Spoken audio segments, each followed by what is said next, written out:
Welcome to the Rise of the Trades podcast, the show dedicated to helping you to build, grow, and scale your trades or construction business.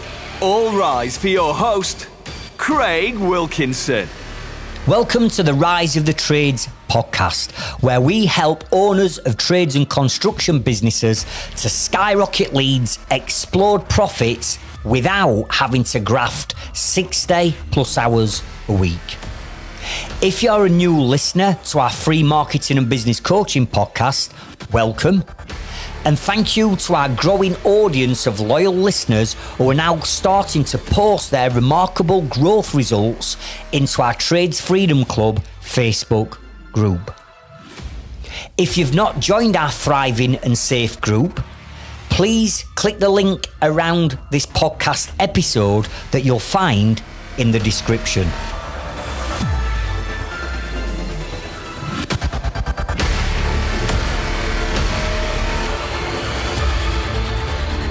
Today, I'm going to be teaching you about two very important numbers that you need to be all over in your business if you're serious about exploding your profits.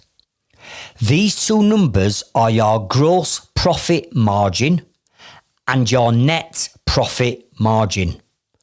And I'm going to be explaining what these are, how you work these out, and what do you do with the numbers and the results once you've got them.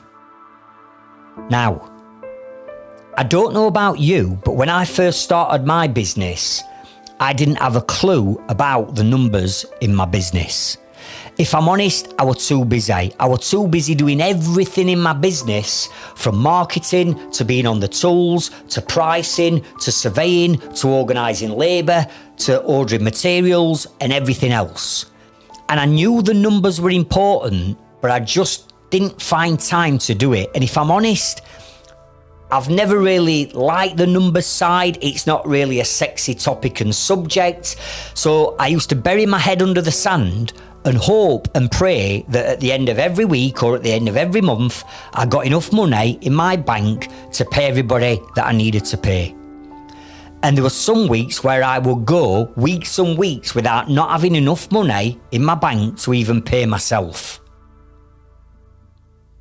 And maybe for some of you listening to this episode right now, you might be in a similar position where you know the numbers are mega important, but for whatever reason, you're just burying your head under the sand and you're winging it like I used to do. And every year I'd go and sit down with my accountant at the financial year end. And we'd sit down and they'd pull reports off and pull spreadsheets off. And then they'd start using all these big fandango words that, being honest, I didn't understand. They'd be talking about gross profit, net profit, margins, break-even figures, overdrawn directors' loan accounts, balance sheets, depreciation, all this lot. They were babbling on at me. And I didn't understand the word they were saying. And then I'd stop them and say, can you just explain that to me again? And then they'd explain it to me again. And I still didn't understand it. And I was that embarrassed to keep asking and asking and asking. I just used to keep nodding my head as though I knew what they were talking about. Then they'd get me to sign my accounts off. So I'd sign for something that I had no clue what I was signing for. And then 2 weeks later, I'd get a corporation tax bill for thousands of pounds. And I've not even got the money. The money's not even in the bank. And I'd be saying to my accountant, why have I got to pay this tax? I've not got no money. Where's it come from? And everything was just a mess. And I work with thousands of other trades and construction business owners.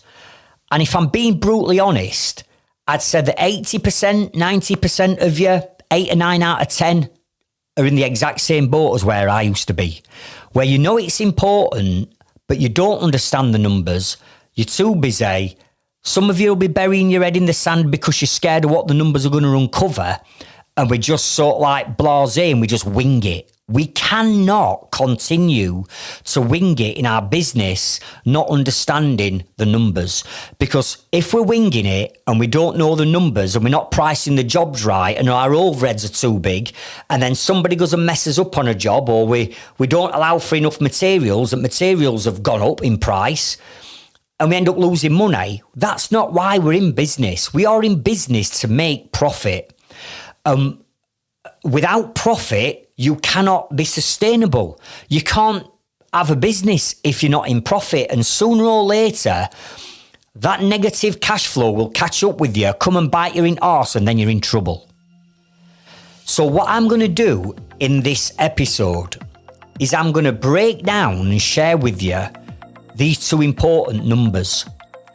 But I'm hopefully going to do it in a tradesman to tradesman's way, where you understand me and you understand what I'm saying.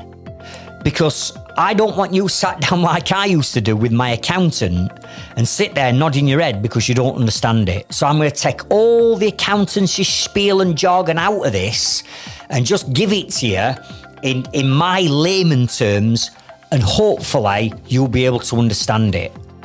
Now, what I would say is this. If you can, grab a notepad and a pen or a tablet and a calculator, that would help you follow me through these numbers. So perhaps you're listening to this episode now whilst you're driving, you might be in the gym, you might be walking your dog. Brilliant, listen to it. But then go back and do it when you've got a notepad, pen and a calculator with you, because you'll be able to follow me through these numbers. Now, I'm going to be using hypothetical examples, but I've chosen really easy numbers for us all to understand. Because my challenge right now is I'm not sat at the side of you. I've not presented you with spreadsheets and reports. I've not got a calculator sat at the side of you. So I've got to get this across in an easy manner. And if I can do this and you understand the numbers from this podcast, then you surely should understand, actually, this is easier than I thought. I'm not even sat with Craig and I understand what he's saying. So that's my objective and that is my goal around the remainder of this podcast. So let's get stuck straight in. And the first thing we're going to be speaking about is gross profit. So get your notepad, get your pen out, write down gross profit. And I'm first of all going to explain how gross profit is worked out. And it's very, very simple. Let me use myself as an example. Let's say I've just invoiced a customer for a job that I've done and it's £1,000. Now, if you're VAT registered, don't add the VAT on. Everything that you do with these numbers is ex VAT. So even if you're VAT registered, you're not going to go £1,000 plus VAT and use the plus VAT figure. You're always going to use the ex VAT figure. So I've just invoiced Mrs. Jones for £1,000 for the work that I've just done. The materials for this job have cost me £400. So I'm going to deduct £400 off the £1,000. My labour, I've charged myself out at £300 for the day, and it took me 1 day to do this job. So all I'm going to do is I've got £1,000. I'm going to deduct me £400 materials off. I'm going to deduct me £300 labour off. That then leaves me with a gross profit of £300. It's that simple. Your gross profit is worked out like this. Knock off your labour, knock off your materials, off your sale or your invoice price. That is your gross profit. That's it. It's that simple. So when we're talking about gross profit, it's that. Labour and materials off the invoice price is my gross profit. Now, here's where many people fall down. And I will say to someone, how much have you made on that job, John? And John's going to say, £300. And I'm going to go, talk me through it. He's going to say, well, I did a job for Mrs. Jones. It were £1,000. My materials were £400. My labour were £300. So I'm walking away from that job with a £300 profit. And that's the mistake you make. Because you're not walking away from that job with a £300 profit, because there's still numbers and figures that have got to be stripped off that for you to be able to walk away with your profit. So gross profit is that figure But then we need to turn that gross profit into a percentage. And this is what we call a gross profit margin. It's a percentage of the overall £1,000 worth of invoice. So let me explain. How you work out your gross profit margin, again, it's really simple. And I'm going to give you a little math to do. How it starts off is you take your £300, which is your gross profit. You're then going to divide that by £1,000 because that's your invoice price. So it's 300 divided by 1,000, and then you times it, multiplication, you times it by 100. And that figure is 30%, which means you've made a 30% gross profit margin on that job. So let me just run it you through one more time. You take your £300 gross profit, you divide it by £1,000 sale value, you times that by 100, and that always gives you a percentage figure. In this case, it's 30% gross profit margin. That's it. It's that simple. That's how you work out your gross profit and your gross profit margin. And I'm sure following me through that, especially if you sat down with a calculator and a notepad and pen, you'll understand what I'm saying. Now, you've not made £300. And like I've said, this is the mistake that some of you are making. You go, ooh, I've paid myself 300 quid for a day's labour and I've walked away with £300 profit. No, you haven't. Because off that figure, there are still two numbers that need stripping off. So let me explain what these numbers are. The first set of numbers are your overheads. So what I want you to write down now is overhead contribution, which means you've got overheads that you pay in your business for your business to run. So just for you to switch the lights on in your business, whether you do one job a year, no jobs a year, or 1,000 jobs a year, you've still got fixed overheads that need paying in your business. And these fixed overheads, I'll give you a few examples. This could be your van insurance and the repairs and wear and tear on your vehicles. You might have got an office or a lockup where you're paying rent and rates. And if you've got an office or a lockup, you're going to have utility bills like gas, water and electric. You're going to be spending money on marketing, so you've got a marketing spend. You might have got some admin costs like a VA or a part-time admin person. You've got an accountancy bill that you have to pay every quarter, every year. You've got subscriptions to accountancy software such as Xero and QuickBooks. So these things are what you need to run your business, and these are what we call overheads. Now, whilst you were on that job for that one day, your overheads are still being paid whilst you're on that job for that one day. So what we've now got to do is we've got to work out what your overhead contribution is to that job. And that overhead contribution needs deducting off your £300 gross profit. Now, there are many different ways of being able to work out your overhead contribution. Some of them are mega complicated, some of them are super simple. So let's stick with the simple way of doing it.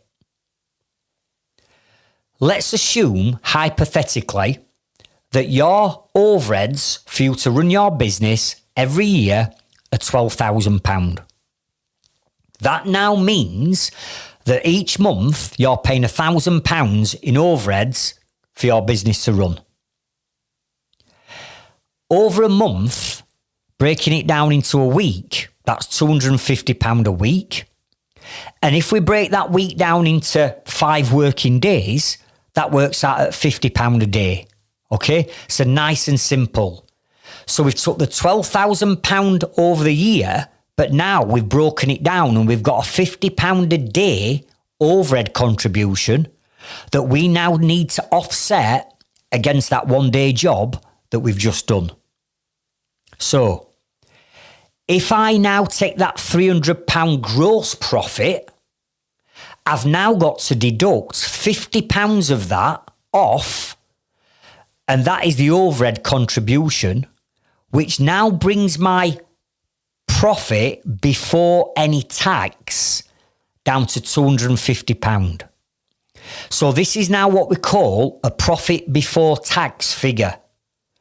You're now down at £250. But we haven't stopped there, because we've still got another figure to deduct off that £250 pre-tax profit. And that is your tax, because you've got to pay tax to HMRC on that £250. So, corporation tax is the next number that we're now going to strip off. Now, the government have had the corporation tax set for a number of years at 19%. However, that 19% has now gone up to around 25%. Now, I'm saying around 25% because there's different criteria of profit on what you actually pay for your corporation tax. It might be slightly more than that. It might be slightly less than that, dependent upon the size of your profit. But for argument's sake, let's just stick with the standard 25%. So now we've got the £200, which is our profit before tax. We've now got to take 25% off that to give to the HMRC. So if we take 25% off £250, which is £62.50 that we need to deduct, deducting that figure off the 250 now leaves us with a profit of £187.50p. That's it. £187.50p. And it's that figure after we've taken the overheads off, after we've taken the 25% corporation tax off. That £187.50 is what we now call net profit after tax. So that is now your net profit figure. Okay, that's how you work it out. You start off with your gross, you take your overhead contribution off, you deduct your 25% tax off, leaves you with your net profit after your tax. And that technically is the figure that you are now walking away with from that job. That is your profit. Now, we want to turn that net profit after tax figure into a percentage, into a margin. Just like we did with the gross profit, we need to do the same with the net. So it's the exact same math that we're going to use, and this is what we're going to do. We're going to take the £187.50, which is your net profit. We're going to divide that by your £1,000 sale price, and then we times that by 100. In this case, the example is 18.75% net profit margin. And that's how you work out your net profit margin. So, in this case, our gross profit was £300 with a 30% gross profit margin. And our net profit after tax was £187.50, which is an 18.75% net profit margin. And that's how you work them out. And hopefully, the way in which I've explained it and the numbers that I've used, I'm hoping that you get that and you understand it, which is telling you that actually understanding the numbers in your business is not that difficult when you know how to work things out. Now, these numbers are going to tell you so much about your business. And in actual fact, these numbers are going to make you choose and make some huge future decisions. Decisions on growth, decisions on when you expand, decisions on when you take the next team or the next vehicle on, decisions on when you move into your offices. Everything is numbers driven. So let me give you an example of how these numbers can help you make decisions. And as I'm explaining this example, I want you to try and work it out yourself on what the problem is. So let's start. Let's assume that you've made a 70% gross profit margin on a job. So 70% is a large gross profit margin, which means you've put an invoice out for a decent amount, and once you've took your labour and your materials off, you're still left with a big amount of money, which materialises and works out at 70% margin. Okay, brilliant. That's where we want to be. But then when you work out your net profit margin, it's dramatically dropped to 15%. It's nowhere near the 70%. It's dropped to 15%. So my question to you is, if they were the numbers in your business, what would they be telling you is going wrong? Because dropping from 70% gross to 15% net is a massive drop, which means something has gone wrong. What is it? Do you know? Well, if you think about it, we said that your overhead contribution has to come off your gross profit. And this is telling me that your overheads are too big and are crippling your business. Because if you've got a high gross and a low net, to get to that low net, you've had to strip your overheads off, which means your overheads must be huge. And that sends the alarm bells ringing in itself. And if this were the case, I'd be saying to you, right, get rid of all the overheads and all the expenses that you do not need. We've got to get that net profit margin up from 15% a lot higher because your overheads are killing your business. Other decisions that these numbers can give you that will help you increase that net profit margin is if you look at your individual products and services that you offer, you can work out your gross and net profit based on a product or a service. So let me give you an example of what I mean by this. As a joiner, I could do everything. I'm a bench joiner by trade, so I do joinery manufacturing. Manufacturing doors and windows and stairs and conservatories and all that type of stuff. But I also could do first fix. I could do second fix. I could build you an house. I could build you an extension. I could do a loft conversion. I could do a basement conversion. I could put your decking down. I could fix you a fence panel if you wanted. And years ago, because I could do all that, guess what I did? I did all that. Which meant some jobs were more profitable than others. But I hadn't got a clue which ones were the most profitable jobs until I started looking at the gross and net margins on the jobs. And it materialised that loft conversions gave us the most amount of net profit than any other service we offered. So what do you think I did when I found that out? I got all my marketing absolutely laser focused on generating more loft conversion leads. And we did. Which meant every day that either I left my house and got in my van, or any of my team got in the van and went on a job, if all we ever did were loft conversions, we would be maximising our profitability every single day. And that's what we did.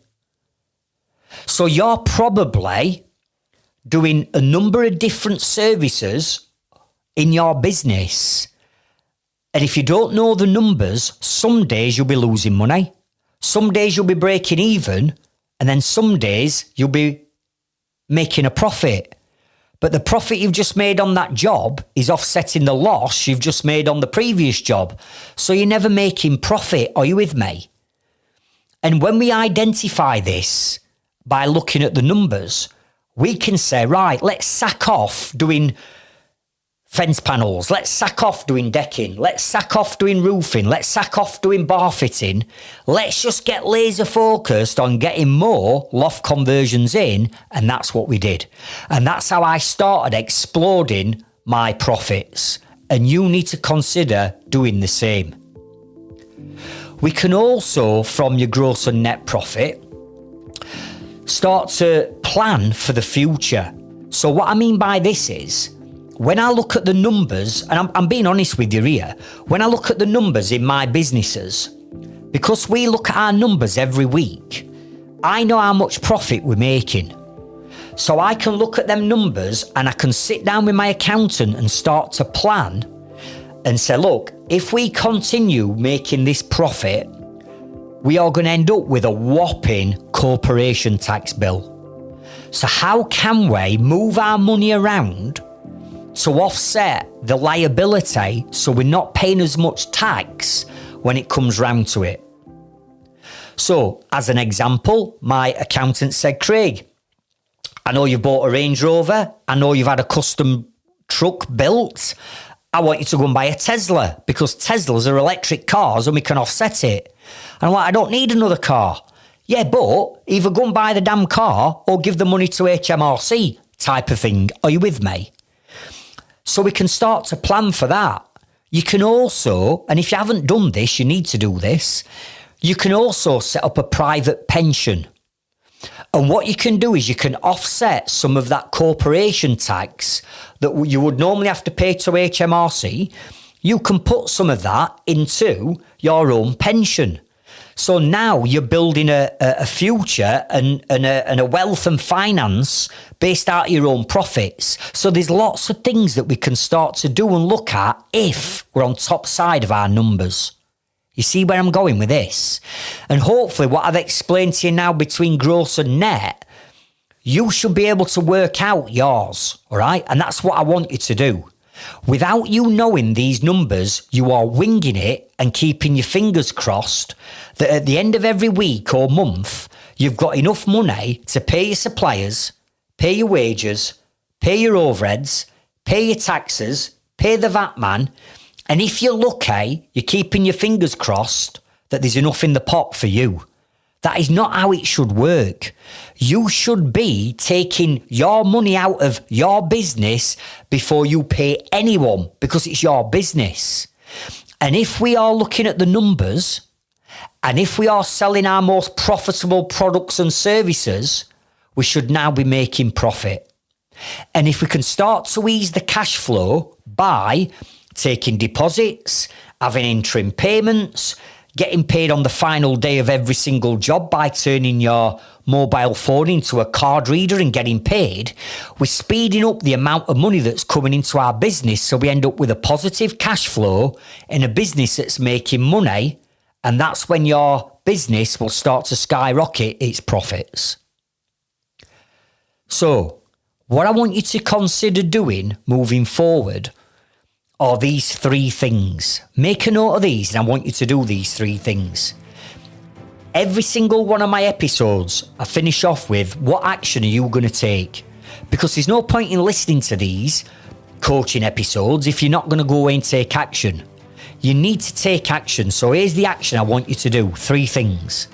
Number one, I want you to bring your accounts up to date in your accountancy software. So you're probably using something like Xero or QuickBooks or Sage or Free Agent. You can't get top side of your numbers if your sales invoices and your purchase invoices aren't up to date. And I know that some of you, your accounts will be months and months and months and months behind because you're going to say, I don't have time to bring them up to date. Get the damn accounts up to date, right? That's number one. Number two, inside your accountancy software, once they're up to date, you can set up management reports to be emailed to you every week.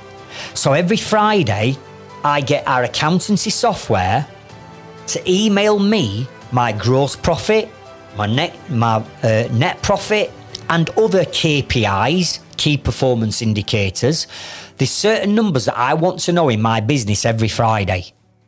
And I get my accountancy software to automatically send me those reports. So I get my gross, I get my net, I get my profit and loss. I know what's happening on my balance sheet. I can see everything. I know how much VAT I've got to pay that week, how much corporation tax I've got to pay that week.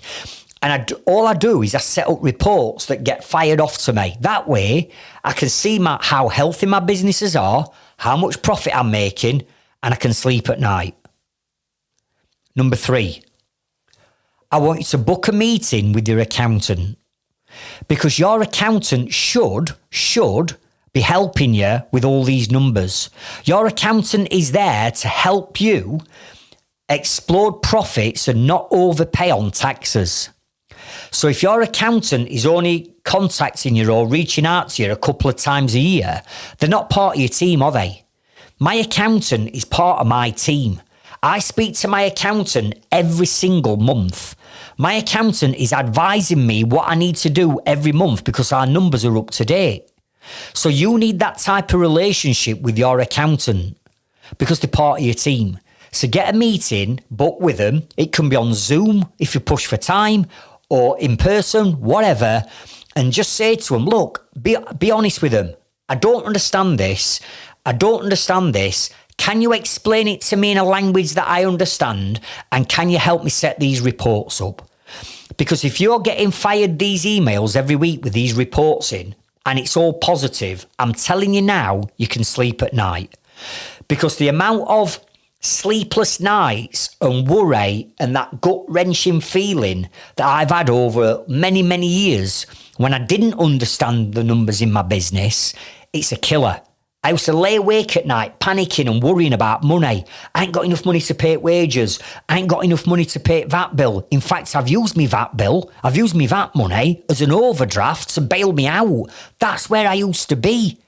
Because I was naive, because I was winging it, because I didn't understand the numbers. So they're the things that I would like you to take away and take action from this coaching episode. Now, what I'd love you to do, if you feel as though you've got value from this episode, is I would love you to drop a post into our Trades Freedom Club Facebook group, letting everybody know and letting me and my team know that you've listened to episode number 7, and these are the actions that you are now going to go away and put into your business to move your numbers forward. The link to our Facebook group is in the description of this episode. Click that link, hop on in, tell us you've listened to it, and tell us what positive actions you're going to take moving forward.